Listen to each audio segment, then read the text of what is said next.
بسم الله الرحمن الرحيم الحمد لله رب العالمين والعاقبة للمتقين ولا عدوان إلا على الظالمين وأصلي وأسلم على أشرف الأنبياء وسيد المرسلين محمد بن عبد الله وعلى آله وأصحابه وأتباعه وأهل بيته ومن تبعهم بإحسان إلى يوم الدين أما بعد فإن أحسن الحديث كلام الله وخير الهدي هدي محمد صلى الله عليه وسلم وشر الأمور محدثاتها وكل محدثة بدعة وكل بدعة ضلالة أما بعد. இரண்டாவது பாடம் நோன்பை விடுவதற்கு அனுமதிக்கப்பட்ட காரணங்களும் நோன்பை முறிக்கக்கூடிய காரியங்களும். இந்த பாடத்தில் இரண்டு சட்ட விளக்கங்கள் உள்ளன. முதல் சட்ட விளக்கம், ரமலான் மாதத்தில் நோன்பை விடுவதற்கு அனுமதிக்கப்பட்ட காரணங்கள். பின்வரும் தகுந்த காரணங்களில் ஒரு காரணம் இருந்தால் ரமலானில் நோன்பை விடுவது அனுமதிக்கப்பட்டதாகும். ஒன்று நோய் மற்றும் முதுமை. நோய் மற்றும் முதுமை. தனது நோய் குணமாகிவிடும் என்ற நம்பிக்கையில் உள்ள நோயாளி நோன்பை விட்டுவிடலாம். பிறகு சுகம் பெற்றவுடன் விடுபட்ட நாள்களில் கணக்கிட்டு அந்த நோன்புகளை மற்ற மாதத்தில் நோக்க வேண்டும். அல்லாஹ் கூறுகிறான், யார் உங்களில் நோயாளியாக இருப்பாரோ அல்லது பயணத்தில் இருப்பாரோ அவர் தான் விட்ட நோன்புகளை வேறு நாட்களில் கணக்கிட்டு நோன்பு வைத்துக் கொள்ளவும். அல் குர்ஆன் 2வது அத்தியாயம் 184வது வசனம். நோய் இருப்பதுடன் நோன்பு நோற்றால் மிகுந்த சிரமம் ஏற்படும் என்று இருந்தால் மட்டும் நோன்பை விடுவதற்கு அனுமதி வழங்கப்படும். தனது நோய் குணமாகாது என்ற நிலையில் உள்ள நோயாளியும் வயது முதிர்வால் நோன்பு வைக்க முடியாமல் போன பலவீனமான வயோதிகரும் நோன்பை விட்டு விடுவார்கள். அவர்கள் நோன்பை கலா செய்ய வேண்டிய அவசியம் இல்லை. மாறாக அவர்கள் ஒவ்வொரு நோன்புக்கும் பதிலாக ஃபித்யா பரிகாரம் கொடுக்க வேண்டும். அதாவது ஒவ்வொரு நாளின் நோன்புக்காகவும் ஓர் ஏழைக்கு உணவளிக்க வேண்டும். ஏனெனில் இஸ்லாமின் ஆரம்ப காலத்தில் நோன்பு கடமையாக்கப்பட்ட போது நோன்பு வைப்பதில் சலுகை இருந்தது. விரும்பியவர் நோன்பு நோக்கலாம். நோன்பு வைப்பதை சிரமமாக கருதுபவர் நோன்பை விட்டுவிட்டு அதற்கு பதிலாக ஒவ்வொரு நோன்புக்கும் பதிலாக ஓர் ஏழைக்கு உணவளித்துக் கொள்ளலாம். பிறகு அந்த சலுகை ரத்து செய்யப்பட்டுவிட்டது. ஆகவே அறவே நோன்பு வைக்க முடியாத நிலையில் ஒருவருக்கு ஏற்பட்டுவிட்டால் அத்தகைய பலவீனமான நேரத்தில் ஓர் ஏழைக்கு உணவளித்தல் என்பது நோன்புக்கு பதிலாக இருக்கும் என்பதை புரிய முடிகிறது. இமாம் புகாரி ரஹ்மத்துல்லாஹி அலைஹி அவர்கள் கூறுகிறார்கள், வயது முதிர்ந்த பெரியவர் நோன்பு வைக்க சக்தி பெறவில்லை என்றால் அவர் ஒவ்வொரு நாள் நோன்புக்கு பகரமாக ஓர் ஏழைக்கு உணவளிக்க வேண்டும். ஏனெனில் அனஸ் ரலியல்லாஹு அன்ஹு அவர்கள் தனது முதிர்ந்த வயதில் ஓர் ஆண்டு அல்லது 2 ஆண்டுகள் இப்படிதான் செய்தார்கள். நோன்பு வைக்க முடியாமல் போனதற்காக ஒவ்வொரு நாளின் நோன்பிற்காகவும் ஓர் ஏழைக்கு ரொட்டியையும் இறைச்சியையும் சமைத்து உணவளித்தார்கள். ஆகவே நோய் அல்லது வயது முதிர்வால் முற்றிலும் பலவீனமடைந்து இனி நோன்பு வைக்கும் அளவிற்கு உடல் வலிமை பெற மாட்டோம் என்ற நிலையில் உள்ளவர்கள் நோன்பை விட்டுவிட்டு ஒவ்வொரு நாள் நோன்புக்கும் பதிலாக கோதுமை அல்லது பேரிச்சம்பழம் அல்லது அரிசி அல்லது உள்ளூரில் உணவாக எடுத்துக்கொள்ளப்படுகின்ற தானியம் எதுவோ அதிலிருந்து அரை சாவ் ஏழைகளுக்கு கொடுக்க வேண்டும். ஒரு சாவ் என்பது 2.25 கிலோ ஆகும். ஆகவே அரை சாவ் என்பது ஏறக்குறைய 1 கிலோ 125 கிராம் ஆகும். ஒரு நோயாளி தனக்கு முடியாமல் இருந்தும் முயற்சி எடுத்து நோன்பு வைத்தால் அவருடைய நோன்பு சரியாகிவிடும். அந்த நோன்பு அவருக்கு போதுமானதாகவும் ஆகிவிடும். ஹைர், அல்ஹம்துலில்லாஹி ரப்பில் ஆலமீன். இந்த தலைப்பு, அதாவது நோன்பை விடுவதற்கு அனுமதிக்கப்பட்டவர்களில் முதலாவது தரத்தினர்கள் தான் அங்கே சொல்லப்பட்டிருக்கின்றது. நோயாளிகள், அதே போன்று முதுமையின் காரணமாக நோன்பு பிடிக்க முடியாதவர்கள். இவர்களிலே பல சாரார் இருக்கின்றார்கள். இதை நீங்கள் படித்து பார்த்துருக்கீங்க. இதிலே சில நோயாளிகள் இருக்கின்றார்கள், அவர்களுடைய நோய் தீராத நோய். இப்போ சில டயபெட்டிஸ் பேஷண்ட்ஸ் இருக்கிறாங்க, ஹை லெவல் சுகரில் இருக்கக்கூடியவர்களுக்கு அவர்களுக்கு நோன்பு பிடிக்கவே முடியாது.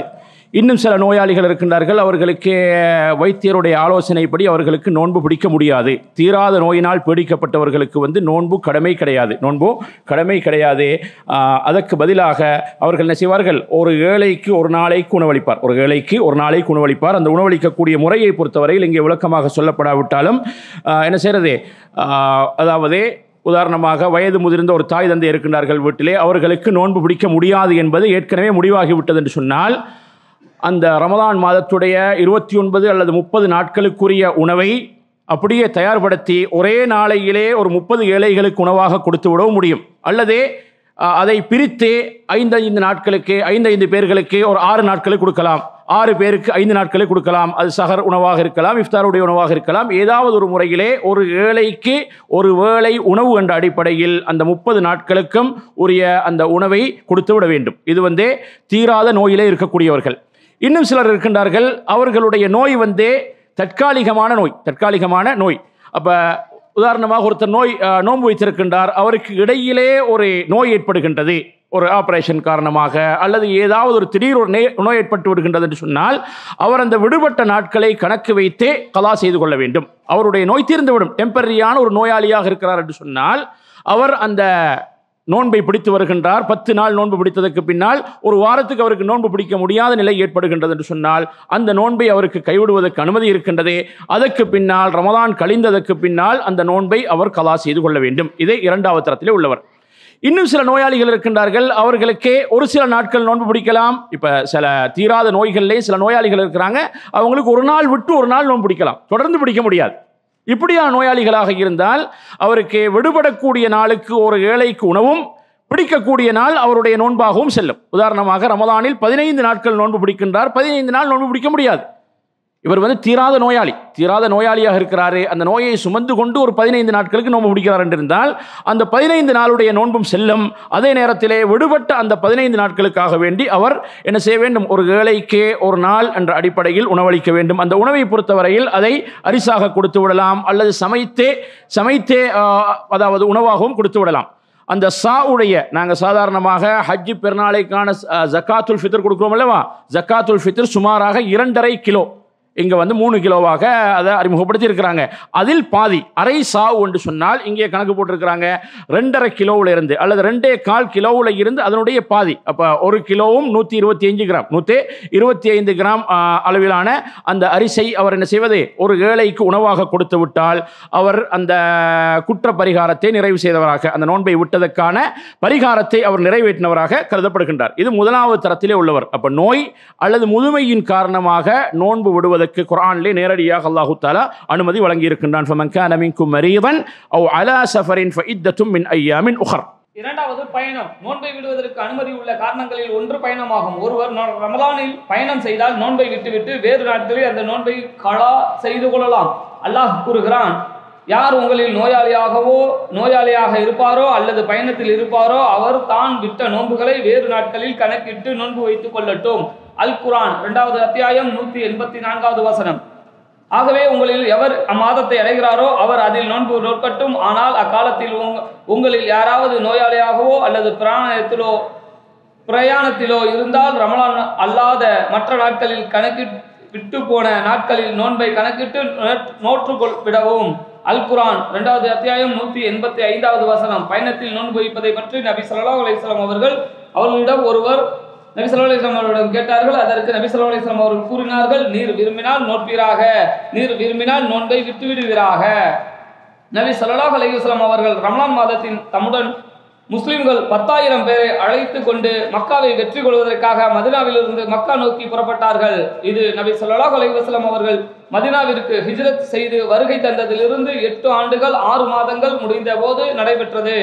நபி ஸல்லல்லாஹு அலைஹி வஸல்லம் அவர்கள் நோன்பு நோற்றவர்களாக, அவர்களுடன் இருந்த முஸ்லிம்களும் நோன்பு நோற்றவர்களாக பயணம் செய்தார்கள். இறுதியில் கதீத் என்னும் இடத்திற்கு சென்று சேர்ந்தார்கள். இந்த இடம் உஸ்பாவுனுக்கும் புதைதுக்கும் இடையே உள்ள ஓர் நீர்நிலையாகும். அங்கு நபி ஸல்லல்லாஹு அலைஹி வஸல்லம் அவர்கள் நோன்பை விட்டுவிட்டார்கள். மக்களும் நோன்பை விட்டுவிட்டார்கள். எந்த பயணத்தில் தொழுகையை சுருக்கி தொழுவது கூடுமோ அத்தகைய பயணத்தில் நோன்பை விடுவது ஆகுமாகும். அதாவது 48 மைல்கள் சற்றேற குறைய 80 கிலோமீட்டர் தூரம் உள்ள பயணத்தில் நோன்பை விடுவது கூடும். பயணம் அனுமதிக்கப்பட்டதாக இருக்க வேண்டும். உதாரணமாக கல்வி, வியாபாரம், உறவுகளை சந்திப்பது அல்லது இவை போன்ற வேறு ஒரு ஹலாலான காரணமாக இருக்க வேண்டும். பாவத்திற்காக பயணமாக இருத்தல் அல்லது நோன்பை விடுவதற்கு தந்திரம் செய்வதற்காக பயணமாக இருந்தால் அந்த பயணத்தில் நோன்பை விடுவது அனுமதி இல்லை. பயணி தனது பயணத்தில் நோன்பை வைத்தால் அந்த நோன்பு அவருக்கு சரியாகிவிடும், அதுவே அவருக்கு போதுமானதாகிவிடும். அனஸ் இப்னு மாலிக் ரலியல்லாஹு அன்ஹு அவர்கள் கூறுகிறார்கள், நாங்கள் நபி ஸல்லல்லாஹு அலைஹி வஸல்லம் அவர்களிடம் பயணம்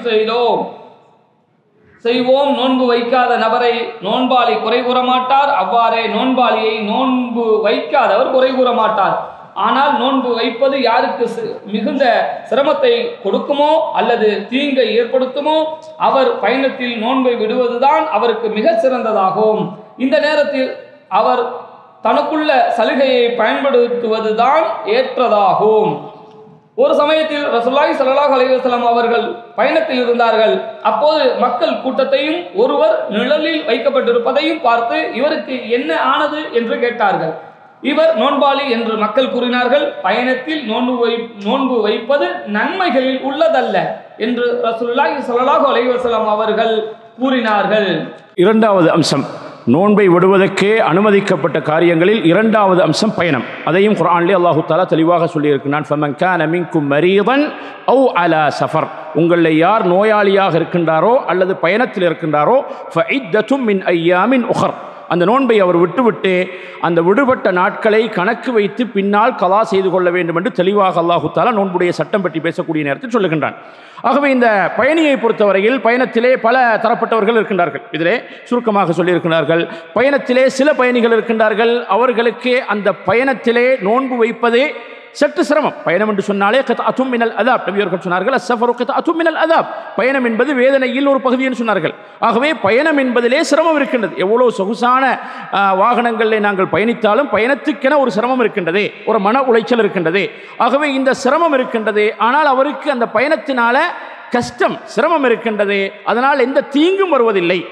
நோன்பு நோற்றால் பயணத்துக்கென்ற சிரமம் இருக்கின்றது, ஆனால் அதனால் உடல்நிலைக்கு எந்த கேடும் ஏற்படாத நிலையில் இருக்கின்றார் என்று சொன்னால் இவருக்கு நோன்பை விடுவது அதே நேரத்திலே பிடிப்பது இரண்டு ஒன்று தான். ஆனால் விடுவதே சிறந்தது. இன்னும் ஒரு சாரார் இருக்கின்றார், அவருக்கு என்ன செய்கின்றது, அந்த நோன்பின் மூலமாக அவர் சிரமப்படுகின்றார்.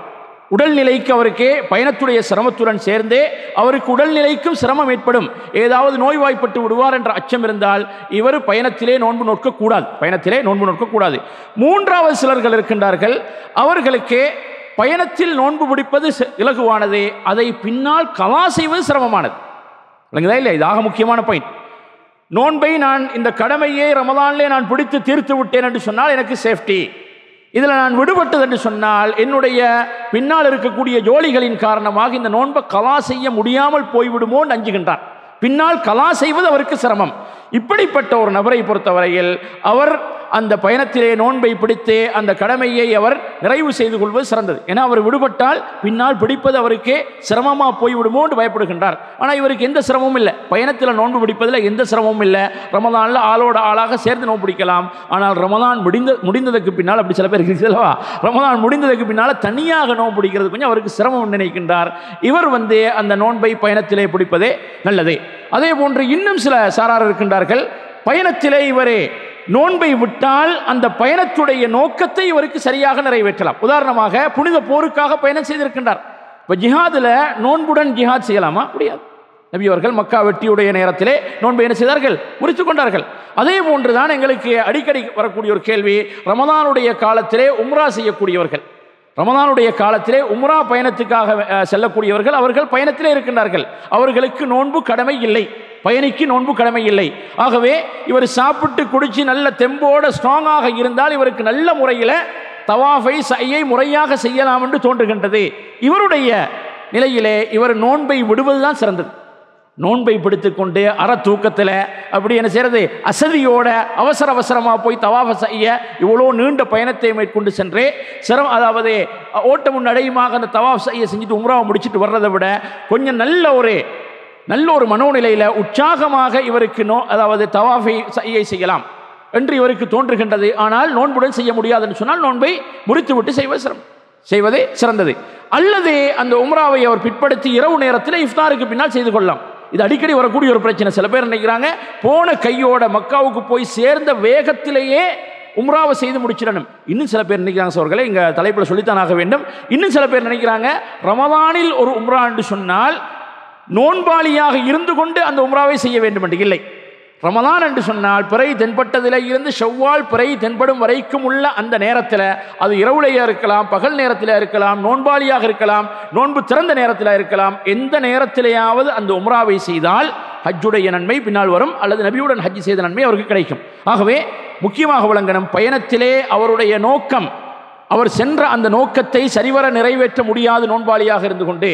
ஆகவே அந்த நோக்கத்தை சரியாக நிறைவேற்றுவதற்கு நோன்பை விட்டால்தான் அதை உற்சாகமாக செய்யலாம் என்ற நிலைக்கு இருந்தால் அவர் என்ன செய்வதே, அந்த நோன்பை விட்டு அந்த நோக்கத்தை நிறைவேற்றுவதான். அதனால்தான் அந்த ஹதீஸிலே வந்திருக்கின்றது, ஒருவரை என்ன செய்கிறார்கள், நிழல் கொடுத்து கொண்டு அவரை கொஞ்சம் மறைச்சு வச்சு கொண்டு இருக்கிறாங்க. யாருன்னு கேட்டால் இவர் நோன்பாளி. நபி அவங்க சொன்னாங்க, இல்லை, லைஸ மினல் பிர்ரி ஸியாமு ஃபி ஸஃபர், பயணத்தில் என்ன செய்வதே, நோன்பு பிடிப்பது சிறந்தது கிடையாது. அந்த நேரத்தில் அந்த ஆளுக்கு சொல்லப்பட்ட ஃபத்வா, இந்த நிலையில் ஒரு மனிதர் சிரமத்தை தாங்கிக் கொண்டு நோன்பு பிடிக்க வேண்டிய தேவையில்லை. நபியோட பயணம் மேற்கொண்டிருக்கின்றார்கள், சிலர் நோன்பு நோட்டிருப்பார்கள், சிலர் நோன்பு விட்டிருப்பார்கள். நோன்பு விட்டிருக்கக்கூடியவர்கள் நோன்பாளிகளுக்கு இஃப்தாருடைய ஏற்பாடுகளை செய்வார்கள். நபியவர்கள் சொன்னார்கள், உங்களுடைய கூலியை சேர்த்து எடுத்துக்கொண்டு போய்விட்டார்கள் இவர்கள். சுப்ஹானல்லாஹ்.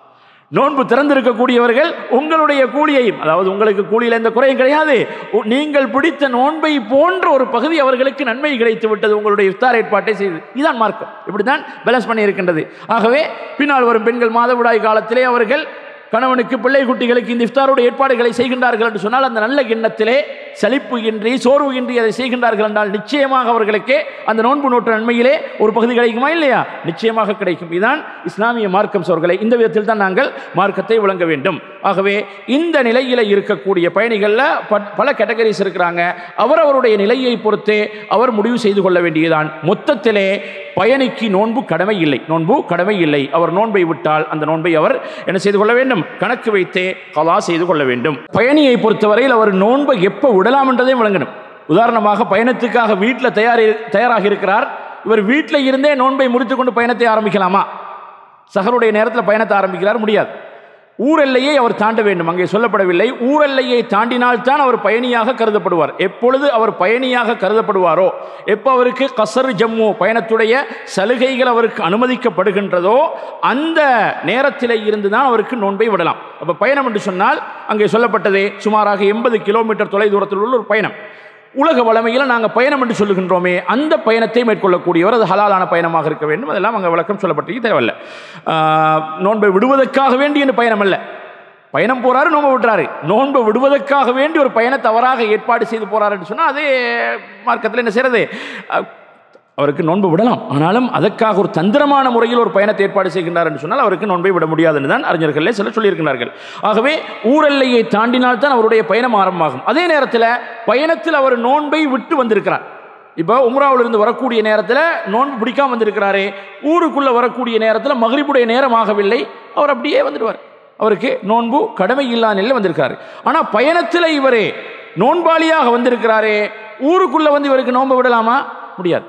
ஊருக்குள்ளே வந்துட்டாருன்னா பயணம் முடிந்து விட்டது. இதை நாங்கள் கவனிக்க வேண்டும். அப்போ அதாவது பயணி எப்பொழுது ஊரெல்லையை தாண்டுகின்றாரோ அப்பொழுதுதான் அவர் பயணியாக கருதப்படுவார். அங்கே தான் அந்த சலுகை அவருக்கு ஆரம்பமாகும்.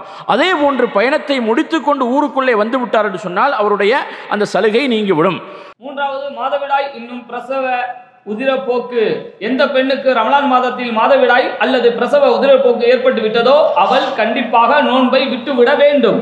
அவள் இந்த நிலையில் நோட்பது ஹராம், பாவமாகும். அவள் நோன்பு வைத்தால் அந்த நோன்பு சரியானதாக ஆகாது. அவள் தான் தவறவிட்ட நோன்பை பிறகு நிறைவேற்ற வேண்டும். நபி ஸல்லல்லாஹு அலைஹி வஸல்லம் அவர்கள் கூறினார்கள், பெண்ணுக்கு மாதவிடாய் வந்துவிட்டால் அவள் தொழாமல் நோன்பு வைக்காமல் இருப்பதில்லையா, அதுதான் அவளுடைய மார்க்கம் குறைவாக இருப்பதாகும். ஆயிஷா ரலியல்லாஹு அன்ஹா அவர்களிடம் எங்களில் ஒருத்தி சுத்தமாகும் போது தொழுதால் போதுமா அல்லது மாதவிடாய் காலத்திலும் தொழ வேண்டுமா என்று ஒரு பெண் கேட்டார். ஆயிஷா ரலியல்லாஹு அன்ஹா கூறினார்கள், நீ என்ன ஹாரிஜியா பெண்ணா? நாங்கள் நபி ஸல்லல்லாஹு அலைஹி வஸல்லம் அவர்களிடம் இருந்தோம். எங்களுக்கு மாதவிடாய் வரும், எங்களை அவர்கள் தொழும்படி ஏவ மாட்டார்கள். அல்லது ஆயிஷா ரலியல்லாஹு அன்ஹா இப்படி கூறினார்கள், நாங்கள் அதை தொழுகையை செய்ய மாட்டோம். அதே நேரத்தில் மூன்றாவது அம்சம் மாதவிடாய் பெண்கள், மாதவிடாய் பிரசவம் ஏற்படக்கூடிய பெண்கள். ஒரு பெண் நோன்பு பிடித்த நிலையிலே பகல் நேரத்திலே அவளுக்கு மாதவிடாய் ஏற்பட்டு விடுகின்றது, அல்லது ஒரு கர்ப்பிணி பெண், அவளுக்கு ஏற்கனவே நோன்பு விடுவதற்கு அனுமதி இருக்குது, பின்னால் சொல்லப்படும். ஆனாலும் அதை தாங்கிக் கொண்டு ஒரு பெண் நோன்பாளியாக இருக்கக்கூடிய நேரத்திலே பிரசவம் ஏற்படுகின்றது, அவள் பிரசவித்து விடுகின்றாள் என்று சொன்னால் அவளுடைய நோன்பு பாத்திலாகி விடுகின்றது. அந்த நேரத்தில் அவளுக்கு என்ன செய்ய முடியாது. இப்போ பயணிக்கு வந்தே பயணத்தின் சிரமத்தை தாங்கிக் கொண்டு அவர் நோன்பு பிடிச்சால் நோன்பு செல்லும். ஆனால் ஒரு மாதவிடாய் பெண்ணுக்கு சொல்ல முடியாது, எனக்கு இந்த நோன்பெல்லாம் கலா செய்கிறது பிற்காலத்தில் சிரமமாக இருக்கும், நான் நோன்பாளியாக இருக்கிறேன்னா ஹராம் கூடாது. பாருங்கள் சொல்கிறேன், மார்க்கத்தை பாருங்கள். அப்போ ஒரு மாதவிடாய் பெண் நோன்பு அவளுக்கு ஹராம், தடை செய்யப்பட்டிருக்கின்றது. தொழுகை ஹராம் போன்று நோன்பு ஹராம். அதே போன்றே விடுபட்ட நோன்பை கலா செய்வாள், விடுபட்ட தொழுகையை கலா செய்ய மாட்டாள். அதுதான் மார்க்கம். அதுக்கெல்லாம் அங்கே விளக்கம் ஹதீஸ் வந்திருக்கின்றது. அந்த அடிப்படையிலே அவளுக்கு பகல் நேரத்திலே அந்த மாதவிடாய் ஏற்பட்டு விட்டது என்று சொன்னால் அவள் அந்த நோன்பை முறித்து கொள்ள வேண்டும். விடுபட்ட அந்த நாள் தினத்து நோன்பை அதோடு சேர்ந்து வரக்கூடிய 4-5 நாட்களை பின்னால் ரமதான் கழிந்ததற்கு பின்னால் பிடித்துக் கொள்ள வேண்டும். அதே நேரத்திலே ஃபஜ்ர் உதயமாகுவதற்கு ஒரு வினாடிக்கு முன்னாலாவது அந்த பெண் சுத்தமாகிவிட்டாள் என்று சொன்னால் கண்டிப்பாக அவள் அன்றைய தினம் நோன்பை நோக்க வேண்டும். அந்த கடமையான குளிப்பை குளிக்காது போனாலும், இது ஆக முக்கியம். சில பெண்கள் நினைச்சிருக்கிறாங்க குளித்து சுத்தமாகிவிட்டு தான் நோன்பை ஆரம்பிக்க வேண்டும் என்று. இல்லை, இரவின் நடுநிசையிலே அவளுக்கு விளங்குகின்றது, அந்த உடம்புல வரக்கூடிய அடையாளங்கள் அவர்களுக்கு தெரியும். அந்த முறையிலே அவளுடைய அந்த அசுத்த நிலை நீங்கிவிட்டது என்று அவளுக்கு கன்ஃபார்ம் ஆகின்றது. எழுப்பி பார்க்குறா, என்ன செய்யறது, இப்போ ஒரு 3 நிமிஷம் தான் இருக்குது, 2 நிமிஷம் தான் இருக்குது, ஒரு தண்ணி போட்டில் குடிச்சிட்டு அவங்க என்ன செய்ய வேண்டியதான், நீயத்து வச்சுக்கொள்ள வேண்டியதான். குளிச்சுட்டு தான் நீயத்து வைக்கணும். குளித்தால் இவளுக்கு என்ன செய்ய முடியாது, சஹர் செய்ய முடியாதுன்னு நினைக்கிறாள். இல்லை, குளிக்கிறது இல்லை. நீங்கள் முதல்ல சஹர் செய்யுங்க. குளிப்பு போய் கடமை உங்களுக்கு. ஃபஜ்ர் தொழுகைக்கு தான் குளிப்பு கடமை. இதே போன்று தான் ஜனாபத்தில் இருக்கக்கூடியவர்கள். ஜனாபத்துக்கு ஏற்பட்டு விட்டால் சிலருக்கு வரக்கூடிய பிரச்சனைன்னு கேட்டால், ஜனாபத்திலே காலை நேரத்தை ஃபஜ்ருடைய நேரத்தை அடைகின்றார், பாங்குக்கு 10 நிமிஷம் இருக்குது. சில பேர் மடத்தனமாக யோசிக்கிறாங்க, குளித்தால் சஹர் சாப்பிட முடியாது, சஹர் சாப்பிட்டா குளிக்க முடியாது. யார் சொன்னது? அப்படி எதுவும் கிடையாது. நீங்கள் அழகாக சஹர் சாப்பிடுங்க, 10 நிமிஷத்தில் அழகாக ஒரு பிரியாணி சாப்பிடலாம். சாப்பிட்டு விட்டு நீங்கள் நோன்பை நீங்கள் ஆரம்பியுங்கள். ஃபஜ்ருக்கு ஜமாத்துக்கு பள்ளிக்கு போகிறதுக்கு நீங்கள் முறையாக குளித்து விட்டு சென்று விட்டால் போதியது.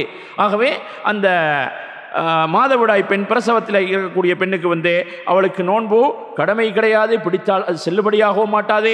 அந்த நோன்பு அவள் கைவிட வேண்டும். அந்த நோன்பை கணக்கு வைத்து பிடித்து கொள்ள வேண்டும்.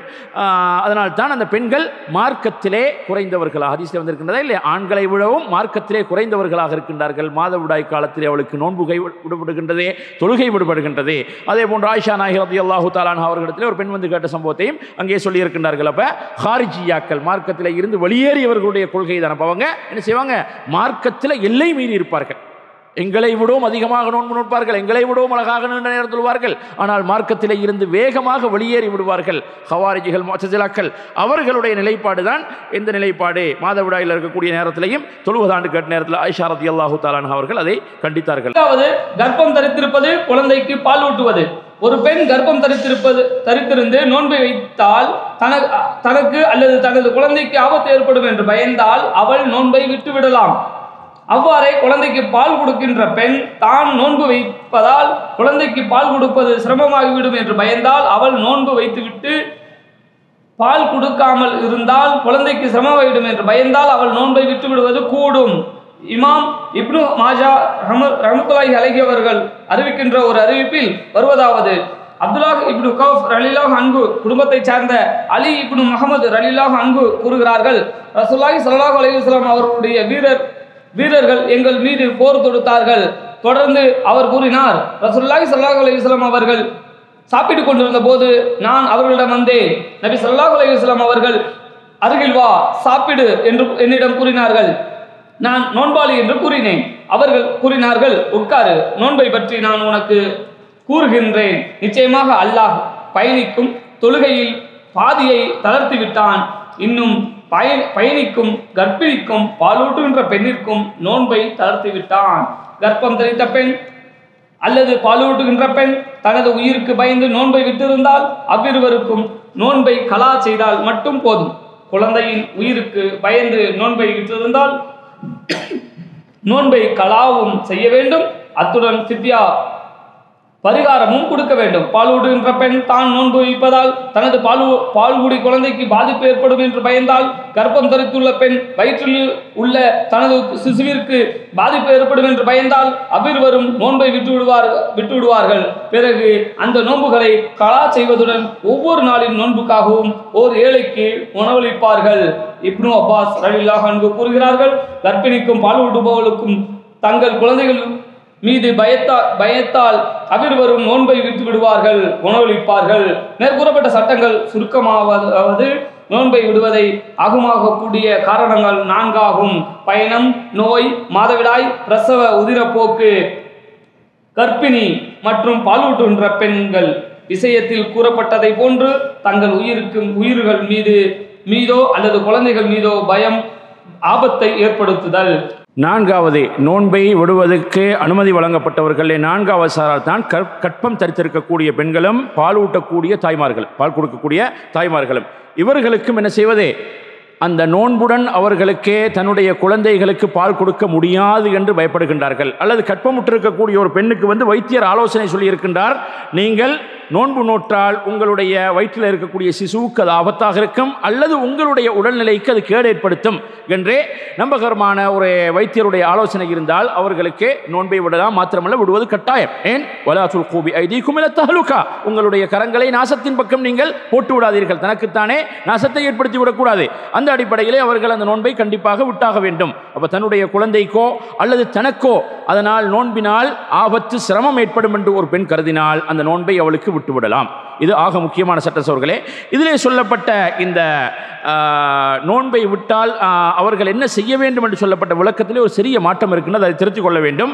ஒரு பெண், இந்த கற்பமுற்றிருக்கக்கூடிய ஒரு பெண், அதே நேரத்திலே பால் கொடுக்கக்கூடிய ஒரு பெண், ஒரு தாய், நோன்பை அவள் எந்த காரணத்தினால் விட்டாலும், தன்னுடைய உடல் நலத்தை கருத்தில் கொண்டு விட்டாலும் அல்லது தன்னுடைய குழந்தையின் உடல் நலத்தை கருத்தில் கொண்டுதான் நோன்பை விட்டாலும், அவள் பின்னால் செய்ய வேண்டிய ஒரே ஒரு அம்சம்தான் விடுபட்ட அந்த நோன்பை கலா செய்வது மாத்திரம்தான். ஆனால் இங்கே விளக்கம் சொல்லி இருக்கிறாங்க, அது சில அறிஞர்களுடைய கூற்று, தனக்கு தன்னுடைய தேக ஆரோக்கியம் உடல் நலத்தை கருத்தில் கொண்டு நோன்பை விட்டால் அவள் நோன்பை கலா செய்வது மாத்திரம்தான் கடமை.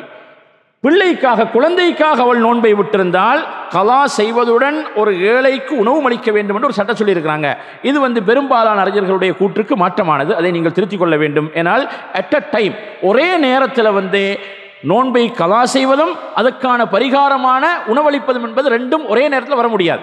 ஒன்றுக்கில் உணவளிப்பதாக இருக்க வேண்டும், ஒன்றுக்கில் நோன்பை கலா செய்வதாக இருக்க வேண்டும். இங்கே விளக்கமாக போட்டிருக்கின்றார்கள், குழந்தைக்காக வேண்டி, தன்னுடைய சிசுவுக்காக வேண்டி அல்லது தன்னுடைய பால் குடிக்கக்கூடிய குழந்தையை பயந்ததற்காக வேண்டி அவளுக்கு ஏதாவது ஆபத்து ஏற்படும் என்று பயந்து நோன்பை விட்டால் கலா செய்வதுடன் சேர்த்தே ஒரு ஏழைக்கு உணவளிக்க வேண்டும் என்று சொல்லியிருக்கிறார்கள். இது தவறான கருத்து, இதை நாங்கள் திருத்திக் கொள்ள வேண்டும். முன்னால் சொன்ன விதத்திலே அவர் உணவளிப்பது என்று கிடையாது, ஒரு அந்த விடுபட்ட நோன்புகளை கணக்கு வைத்து கலா செய்து கொள்ள வேண்டும். இப்போது ஒரு கேள்வி வரும் சோர்களே, அடிக்கடி வரக்கூடிய கேள்விதான். இப்போ சில பேர்கள், இப்போ நம்ம ஆரம்ப கால பெண்களை எடுத்து பார்த்தோம்னு சொன்னால் ஒவ்வொரு வருடமும் அவர்களுக்கு என்ன செய்யறது? பிரசவம் ஏற்படுகின்றது. அப்படி தானே பிள்ளைகளை பெற்றெடுத்திருக்காங்க. இப்போ தானே 1-2 நிறுத்துறாங்க, 6-7-8 பெற்றெடுத்திருக்காங்க. அதுலேயும் விசேஷமாக இப்போ ரமலானுடைய ஷாபானுடைய கடைசி நாட்களிலே பிரசவம் ஏற்பட்டு விட்டது என்று சொன்னால் மொத்த ரமலானிலே அவளுக்கு அந்த நோன்பை பிடிக்க முடியாது. இதே போன்று அடுத்த வருடம் ஏற்படுகின்றது, தொடர்ந்து வருகின்றது என்றிருந்தால் இவர்களுடைய நிலை என்ன? இவர்களுக்கு தனித்தனியான ஃபத்வா, இந்த இடத்துல ஃபத்வா சொல்ல முடியாது. அவர்கள் தனிப்பட்ட முறையில் அந்த ஃபத்வாக்களை கேட்டால் அதுக்கு அறிஞர்களுடைய ஃபத்வா இருக்கின்றது. ஆனால் முடிந்த அளவில், அவர்களுக்கு முடிந்த அளவில் அந்த நோன்புகளை அவர்கள் கணக்கு வைத்து கலா செய்து கொள்ள வேண்டும். அல்லாஹு தஆலா குர்ஆனிலே சொல்லுகின்றான், லா யுகல்லிஃபுல்லாஹு நஃப்ஸன் இல்லா வுஸ்அஹா, எந்த ஆன்மாவுக்கும் அவர்களுடைய சக்தி கட்டுப்பாட்பட்டதை அல்லாஹு தஆலா கடமையாக்குவதில்லை. வத்தகுல்லாஹ மஸ்ததாத்தும், நீங்கள் முடிந்த அளவு அல்லாஹ்வை அஞ்சிக் கொள்ளுங்கள். எங்களுடைய சக்திக்கு அப்பால் சென்று அதை செய்ய முடியாது என்ற நிலைக்கு ஒரு பெண் வந்து விட்டாள் என்று சொன்னால் அவள் உணவளிப்பதற்கான தனியான ஃபத்வா அது வேறே இருக்கின்றது. ஆனாலும் ஒரு பெண்ணுக்கு சுமாராக ஒரு 9-10 மாதங்கள் இருக்கின்றதா இல்லையா, அந்த நாட்களிலே விட்டு அந்த நோன்பை அவளுக்கு கலா செய்து கொள்ளலாம். இங்கே சொல்லப்பட்டதோடு சேர்த்து இன்னும் ஒரு அம்சம் இருக்கின்ற சோர்களே, நிர்பந்த சூழ்நிலைக்கு ஒருத்தர் தள்ளப்பட்டாலும் அவருக்கு நோன்பை கைவிடலாம். ஒருத்தர் நோன்பாளியாக இருக்கிறார், நோன்பு பிடிச்சிருக்கிறார், நோன்புடைய பகல் நேரத்திலே அவருக்கு முன்னால் ஒரு இடத்திலே தீப்பற்றி எரிந்து கொண்டிருக்கின்றது. அங்கே சில பேர் சிக்கிக்கொண்டு தத்தளிச்சு கொண்டு இருக்கிறாங்க. இவர் என்ன செய்யணும்? அவர்களுடைய உயிரை பாதுகாக்க வேண்டும். நோன்பாளியாக இருந்து கொண்டு அந்த உடம்புல அந்த தெம்பு இல்லை, இவர் நல்ல அழகாக ஏதாவது குடிச்சு சாப்பிட்டு போனால் அவர்களை பாதுகாத்து எடுக்கலாம் என்று இவருக்கு தோன்றுகின்றது என்று சொன்னால் இவர் கண்டிப்பாக அந்த நோன்பை முறித்துவிட்டு என்ன செய்வார்? அந்த உயிரை பாதுகாப்பார். இப்போ இந்த நிலையில் இருந்தார். அதே போன்று ஒரு நோயாளி என்ன செய்கிறாரு? சிரமப்பட்டு கொண்டிருக்கிறார், அவருக்கு இரத்தம் கொடுக்க வேண்டி இருக்கின்றது, அவருடைய உயிரை பாதுகாக்க வேண்டும் என்று சொன்னால் இரத்தத்தை கொடுத்து அவருடைய உயிரை பாதுகாக்கலாம். இரத்தம் கொடுத்தால் நோன்பு முறிந்துவிடும் பின்னால் சொல்லப்படும். ஆகவே இந்த முறையிலே என்ன செய்வது? மார்க்கத்தை நாங்கள் விளங்கிக் கொள்ள வேண்டும். இங்கே சாராம்சம் சொல்லப்பட்டிருக்கின்றது, நோன்பு விடுவதற்கு அனுமதிக்கப்பட்டவர்கள் அப்போ நோயாளிகள், அதே நேரத்திலே பயணிகள், வயோதிகர்கள், அதே போன்றே என்ன செய்யறது? மாதவிடாய் பிரசவம் ஏற்பட்டவர்கள், கர்ப்பிணி தாய்மார்கள், அதே நேரத்திலே பால் கொடுக்கக்கூடிய தாய்மார்கள், அதே போன்று நிர்பந்த நிலைக்கு ஆளானவர். அது சாதாரண ஒரு மனிதர் நோன்பாளியாக இருக்கிறாரே, இனி இந்த நோன்பை தொடர முடியாது என்ற நிலைமைக்கு சிரமப்படுகின்றார். முதல் நாள் நோன்பு வருடத்தில் எப்போ நோன்பு பிடிக்கிறது இல்லை, ரமதானில் மாத்திரம் தான் நோன்பு பிடிச்சா ஃபர்ஸ்ட் நோன்புன்னு சொன்னால் அந்த உள்ளுக்கு சிஸ்டம் எல்லாம் சேஞ்ச் ஆகிடுது. இப்போ இவருக்கு இந்த நோன்பு அசருக்கு பின்னாடி தாங்க முடியாததும் கடுமையான சூடு காலங்களிலேயாக இருந்தால் அந்த நோன்பு இவரால் தாங்கிக் கொள்ள முடியாத நிலைமைக்கு வருகின்றதுன்னு சொன்னால் இவர் நோன்பை கண்டிப்பாக கைவிட்டு அந்த நோன்பை கலா செய்து கொள்வார். மூன்றாவது சட்ட விளக்கம், நோன்பை முறிக்கின்ற காரியங்கள். நோன்பை முறித்து வீணாக்குகின்ற காரியங்கள் பின்வருமாறு: 1. வேண்டுமென்றே உண்பது அல்லது குடிப்பது. ஒருவர் தான் நோன்பு நோற்று இருப்பதை அறிந்து கொண்டே வேண்டுமென்று சாப்பிட்டு விட்டால் அல்லது குடித்து விட்டால் அவருடைய நோன்பு முறிந்து வீணாகிவிடும். அல்லாஹ் கூறுகிறான், இன்னும் இருள் நீங்கி விடியற்காலை ஃபஜ்ர் ஆகிவிட்டது என்று உங்களுக்கு தெளிவாகும் வரை குசியுங்கள், பருகுங்கள். கிழக்கு வெளுத்த பின்பிலிருந்து இரவு ஆரம்பமாகும் வரை மேலே கூறியவற்றை தவிர்த்து நோன்பை முழுமையாக்குங்கள். அல் குர்ஆன் 2வது அத்தியாயம் 187வது வசனம். ரசூலுல்லாஹி ஸல்லல்லாஹு அலைஹி வஸல்லம் அவர்கள் கூறுகிறார்கள், யார் தான் நோன்பாளியாக இருக்கின்ற போது அதை மறந்து சாப்பிட்டு விட்டாலோ அல்லது குடித்து விட்டாலோ அவர் தனது நோன்பை முழுமைப்படுத்தவும் அவருக்கு உணவு அளித்ததும் நீர் புகட்டியதும் அல்லாஹுதான். சவுத் மூக்கில் மருந்திடுவதாலும் நோன்பு வீணாகிவிடும். அவ்வாறே குடலுக்குள் செல்கின்ற ஒவ்வொன்றின் மூலமும் நோன்பு முறிந்துவிடும். அது வாய் அல்லாத வேறு வழியினால் குடலுக்கு சென்றாலும் சரி. உண்பதும் குடிப்பதும் எந்த நோக்கத்திற்காக செய்யப்படுகின்றதோ அந்த நோக்கத்தை தரக்கூடிய எல்லா காரியங்களும் நோன்பை வீணாக்கிவிடும். அடுத்தது முஃப்சிதாத்து ஸியாம், நோன்பை முறிக்கக்கூடிய காரியங்கள். இதுவும் ஆக முக்கியமான ஒரு தலைப்பு சோர்களே. இதிலே தெளிவாக குர்ஆனிலே சொல்லப்பட்ட சில அம்சங்கள் இருக்கின்றது, ஹதீஸிலே வந்த சில அம்சங்களும் இருக்கின்றது. அதிலே உண்ணல் பருகல். வேணுமென்று ஒரு மனிதன் சாப்பிட்டால் குடித்தால், நோன்பு வைத்திருக்கக்கூடிய நேரத்திலே சாப்பிட்டால் குடித்தால் நோன்பு முறிந்துவிடும். இந்த நோன்பை முறிக்கக்கூடிய காரியங்கள் எப்பொழுதே அவனுடைய நோன்பை முறிக்கும், அதற்கு ஒரு சில நிபந்தனைகள் இருக்கின்றது. அதை தலைப்பின் கடைசியிலே நாங்கள் சுருக்கமாக சொல்லுவோம். குறிப்பிட்ட அந்த நிபந்தனைகளுக்கு உட்பட்ட நிலையில் அந்த காரியங்களை செய்தால்தான் அவனுடைய நோன்புக்கு பாதிப்பு ஏற்படும். அதிலே தான் இங்கே ஒரு செய்தி சொல்லப்பட்டிருக்கின்றது, மறதியாக ஒரு மனிதன் சாப்பிட்டால் குடித்தால் அவனுடைய நோன்புக்கு அது பாதிப்பை ஏற்படுத்தாது. பின்னால் அதை விளக்கமாக சொல்லுவோம். ஆகவே உண்ணல் பருகல் அல்லது அதனுடைய நிலையில் இருப்பது, இப்போ சேலாய் நேர்த்துறது, உடம்புக்கு ஒரு அதாவது தெம்பை ஏற்படுத்துவதற்காக வேண்டிய அந்த சேலாயின் ஏற்றுவதன் மூலமாகவும் அல்லது சில ஊசிகளை போடுவதன் மூலமாகவும் அந்த இடத்துக்கு சாப்பாடு பானத்துடைய தரத்திலே எதெல்லாம் உடம்புக்குள்ளே எந்த வழியினால் செலுத்தப்பட்டாலும் அது அவனுடைய நோன்பை பாதித்துவிடும். இரண்டாவது, உடலுறவு கொள்வது. யார் நோன்பு நோற்ற நிலையில் தனது மனைவியுடன் உடலுறவு கொண்டு விடுவாரோ அவருடைய நோன்பு பாத்தில் வீணாகிவிடும். அவர் இதற்காக மனம் வருந்தி அல்லாஹ்விடம் பாவ மன்னிப்பு கேட்க வேண்டும். தான் முறித்த நோன்பை கலா நிறைவேற்றுவதுடன் கஃபாரா குற்ற பரிகாரமும் அவர் செய்தாக வேண்டும். அந்த குற்ற பரிகாரம் அவர் ஓர் அடிமையை உரிமை விட வேண்டும். அதற்கு அவரிடம் சக்தி இல்லை என்றால் அவர் தொடர்ந்து ஒரு நாள் விடாமல் 2 மாதங்கள் நோன்பு நோக்க வேண்டும். அதற்கும் அவருடைய உடலில் சக்தி இல்லை என்றால் அவர் 60 ஏழைகளுக்கு உணவளிக்க வேண்டும். இரண்டாவது அம்சம் ஜிமா, அதாவது கணவன் மனைவி உறவு கொள்வது. இதே ரமலானுடைய பகல் பொழுதிலே இந்த காரியத்திலே ஒரு மனிதன் ஈடுபட்டான் என்று சொன்னால் ரமலானுடைய பகலின் கண்ணியத்தை மீறினான். இதே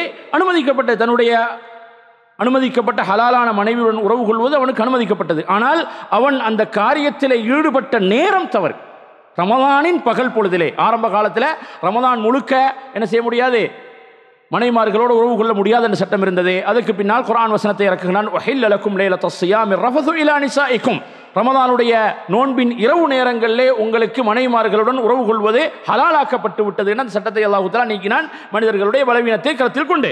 ஆகவே ஜிமாவின் மூலமாக, உடலுறவின் மூலமாக நோன்பு முறிந்துவிடும். அதே நேரத்தில் அந்த முறையில் ஒரு மனிதன் தன்னுடைய நோன்பை பாதிப்புக்குள்ளாக்கி விட்டான் என்று சொன்னால் அவன் பல காரியங்கள் செய்ய வேண்டும். அதிலே முதலாவது, செய்த குற்றத்துக்காக மனம் வருந்தி தௌபா செய்ய வேண்டும், முதலாவது அம்சம்.